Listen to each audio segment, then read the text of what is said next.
having fun watching these YouTube videos, watching China Mac, Snow Billy, Jimmy Jams. I watch China Mac. I watch Jimmy Jams. I watch Snow Billy. I like Snow Billy's Frank Stan, man. Frank Stan gang. I love it, man. It's funny, man, to see these dudes here in New York go back and forth with Snow Billy. Snow Billy has his supporters. He has his opponents. And I love how he just tells them all, man, all of his opponents to basically go fuck themselves, man, and to eat a Frank. You know? He just tells them straight up, man, to eat a fucking Frank. You know? Frank Stan gang. FSG. I mean, you know, I'm just saying, man, he be franking motherfuckers down, though. Man, and then, like, just this whole, like, notion of these kids, you know, who they grew up here, and he's, like, set checking them. Like, he's asking them, like, how they came to be Bloods. Like, who courted them in, you know? Who brought them home is the same as, like, who put them on the Bloods, right? And he's talking about how kids, they, some of them, man, they just don't have an answer. Man, you know, coming from the West Coast originally, man, being Bloods gang, and seeing how the shit's run out here in New York, you got old school cats like Snow Billy who have been out of state, you know what I mean? They've been in other states and part of bona fide Bloods gangs. And then you have cats that got put on, you know, to some version of Bloods, and you know, they're highly suspect, highly questionable in terms of how they came to be what they claim to be. I mean, we saw that out west too, man. I mean, in all fairness, growing up out west, if you didn't know someone, if you didn't have a big homie, you know, who brought you home, as they say, you know, if you didn't get courted in, you know, in accordance with the laws and bylaws, I'm just saying, man, some people were B-dogs by affiliation. And you know what? Man, you see the same thing in Chicago. I lived in Chicago. Not everybody goes through the same process. Some people are just affiliated, man, because they're part of the neighborhood or they've been around, you know what I mean? And they're just accepted, like, in. You know what I'm saying? Because they already proved their self-worth. You know, they know how to keep their mouths closed, how to be quiet about shit, not say shit, not talk to the police. You know, I mean, it's one thing to talk to the police, you know. If the police come around and people are I mean, you could just be like, I'm not saying shit, but I'm saying, you know, police come around, man. They ask questions sometimes. People be like, I don't know shit. You know what I'm saying? I ain't gonna say a word. I'm saying people, man, who know how to keep their mouths closed, be quiet about shit, not tell the police shit that they shouldn't be telling the police. You got people, man, who, you know, they know how to hustle, they know how to make money, you know, they know how to operate, they know how to move. So some individuals like that, they would be accepted, you know, out west back in the 1980s and 90s, man. They're just there, they're part of it. I'm saying in the background, they come into the foreground. I'm saying they're somewhere in between. And you know, they just kept it 100 the whole time. So they'd be part of the gang. They'd be part of the mob. They'd be part of the family, La Familia. Whereas other cats, they would just make up some like street gang, and then they'd affiliate with some color, but they'd have no real sanction or sponsorship. You know what I mean? Like they wouldn't be sanctioned by any larger set or any set period. And they wouldn't have any type of recognition. Like no one would recognize them as being for real. Or maybe someone would say, okay, well, they're this color. You know, they have this color and they're repping that color. You know, we see them as that. Other people might not think they're real, but we're going to call them that. So you'd see cats, man, they just pick up a color and they just roll with it, hoping to gain acceptance, you know? And some cats would be like, yeah, whoop-de-whoop, such and such them. You know what I'm saying? They be, you know what I'm saying, Crip, or they be Bloods, or they be claiming Crip, or they be claiming Blood. You know what I'm saying, Bloods, and many other gangs, you know? Sometimes, you know, you'd hear about pee-wee gangsters, wannabe gangsters, this, and that. But not every not everyone gets beat into the gang. Not everyone is beat in, that is courted in by way of like body blows into the gang. Not everyone comes into the gang that way. Out here on the East Coast, man, they were doing brazy shit, slashing people up with like razors and stuff. Man, we never did that shit out west, man. That wasn't us. We don't operate like that, man. That I don't know. I mean, I don't know where they got that shit. I mean, I do, but you know, every gang, every set, every mob, every clique, every faction has its initiation process, ritual, you know, rituals and procedures, guidelines and shit. And man, it's just interesting, like listening to Snow Billy rail and grill these fools. Because what I noticed, man, is that Snow Billy, he seems to just be telling shit how it is. I don't see that he's making up any of the shit that he's talking about. I really don't. And I've been peeping his threads, man, for a long time now. I've been peeping his threads now for multiple years, man. I've been checking them out. I've been scoping them out. And I like Snow Billy, man. And some people say that he's a snitch. I don't fucking give a shit. It's the same thing with Tekashi69. You know, people can say whatever.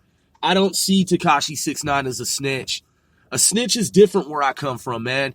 When you put a snitch jacket on someone, it means something different to me where I come from, man. If you get set up by your own gang, and your own gang is the gang that brought the feds and brought the heat, and then they want for you to have a, you know, they want to pin it on you, and then you have no choice but to clear your name, that ain't snitching. That ain't snitching where I come from. If you get set up by your gang, and they bring the feds because they're doing a bunch of dirt. Now listen. Was Tekashi wilding out? Yeah. Was he really wilding out? Little bit. Okay? But listen. Yeah, he put a hit out on dude. But dude was also beefing with him. Alright? So what I'm saying is, when I look at all the different mathematics of it, who did what on both sides, and how it all adds up, and how it all, you know, how it all pans out, plays out, I don't see Tekashi as a snitch. I really don't. I have no qualms about saying that shit, man. His fucking gang, dudes like Shotty and them, they're the ones who brought the fucking feds, man. Not Tekashi69. Shotty's the one that was doing brazen, stupid fucking shit in the streets right here. He was doing it, man. And Tekashi just wanted to make fucking money. He just wanted to make money and do music. He just wanted to do music and make money. I get it, man. They probably had a little bit of a bromance for a minute. You know, Shotty was probably on the fence about what people were saying in his gang. You know what I mean? About how Tekashi should be handled. I don't know that Shotty really truly wanted to harm 6ix9ine. I don't, man. I don't. I'm guessing, you know, he may have had something to do with Harv, and the whole thing was all just staged up, you know, to make it look like Shotty had no hand in it, you know? But look, man, I mean, look, the way I see it is Harv and Shotty, they could have worked together. And Shotty was like, yo, bro, like, I don't want to be part of this shit. Like, I don't want to hurt the kid. You know what I mean? And Harv's like, yeah, but I want my fucking money. You know? All right, I'll just go and fucking check him myself. You know? I'm pistoled up. I'm going to go check him myself. You know? And Shotty might have been like, look, bro, whatever. Do what you going to do, man. But I'm just saying, man, I ain't going to be part of that shit. You know what I'm saying? Like, that's on you, fool. And then Harv just went, you know, and tried to do the little check, you know. What's up, nigga? What's up? Where it at? Where it at? You know, where the money at? You know? Look. I have no proof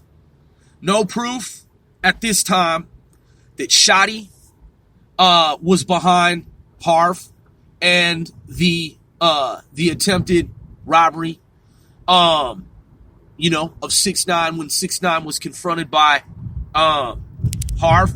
But what I do know, it's based on all the evidence and everything that's come to the fore. I know that Shotty snitched. He snitched on Fubanga.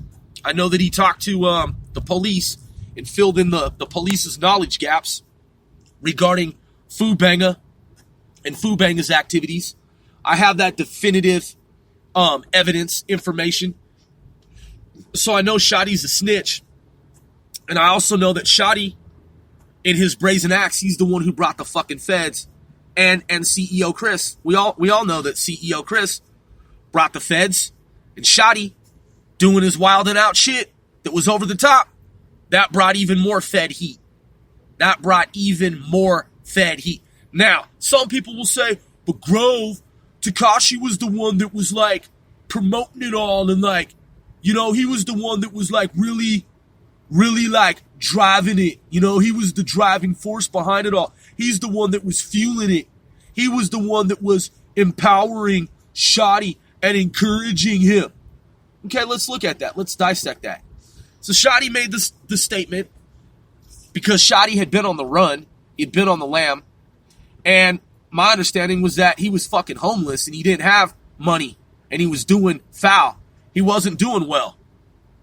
So he connects with Tekashi. Tekashi's the breadwinner.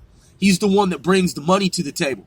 So now all of a sudden, Shotty, he has access to money and he needs to get weaponed up. He needs to get some pistols. He needs to get some pistolas. He needs to get some sidearms, some firearms.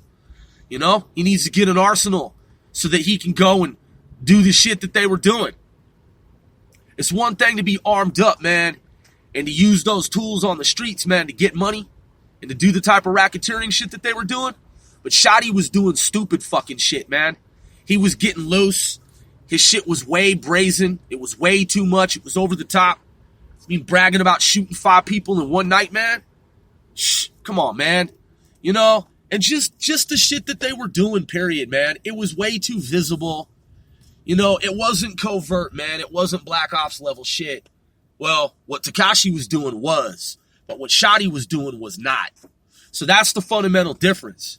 Tekashi was on some Black Ops type shit. Tekashi was the one that was on some covert, clandestine Black Ops type shit. And he probably just wanted fucking, you know, I mean, look, I know that he was pumping him up a little bit, but in the back of his mind, I know Tekashi was just thinking, man, this nigga need to cool out. This motherfucker need to cool out. So, yeah, that's real talk. So I'm just watching these videos, man. I'm listening to China Mac. I'm listening to, you know, I watch Vlad TV. I listen to the different rappers, you know, people who were yesteryear's top billed artists or just relevant who are now making it back into the limelight, spotlight. And I'm listening, man. I'm watching. I'm observing. I'm seeing what people are saying, man. You know, folks just saying, it's saying. You know what I'm saying? Yeah, I'm Once Grove. This is C4CW, casting 495 celebrities worldwide. If you are true fans of this show, then IWE495 most certainly appreciate you.